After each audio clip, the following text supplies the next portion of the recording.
Wat die mens die nodigste het, is liefde. Wat jou kind die nodigste het, is liefde. Wat jou maat die nodigste het, is liefde.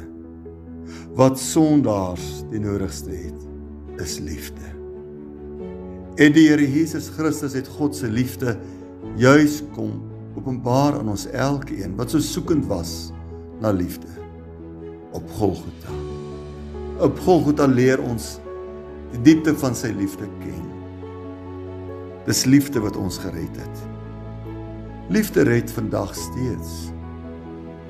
Het red sondaars, het red huwelike, het red verhoudinge, dit red die dwelmverslaafde, het red die afgedwaalde. 1 Korintiërs 13 ken ons so goed, die boek van die liefde. Dit sê vers 7, dit bedek alles. Die liefde bedek alles. In die Griekse konteks sê dit eintlik, om lief te hê, is om 'n dak op te sit. Om 'n dak te bou oor iemand. Wanneer jy jou vyand lief het, bou jy 'n dak oor hom, wat hy nie skade kan kry nie. Wanneer jy jou kind lief het en hom koester, bou jy 'n dak oor hom.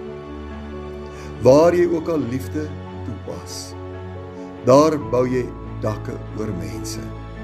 Dakke wat hulle beskut. Dakke wat vir hulle emosionele sekuriteit gee. Daar is soveel mense wat God se liefde nodig het. Mense wat nodig het dat iemand 'n dak vir hulle sal bou. Wees 'n kanaal van God se liefde. Want dis wat mense die nodigste het. Hemelse Vader het vir ons geleer van liefde. Op Golgotha het U liefde werklik gemaak in ons lewe.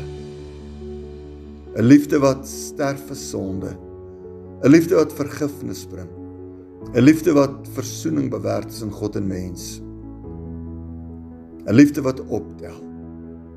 Help ons ook, Here, om so lief te hê, 'n liefde wat beskut, 'n liefde wat vergewe, 'n liefde wat optel, 'n liefde wat restoreer, 'n liefde wat mense nog 'n kans gee.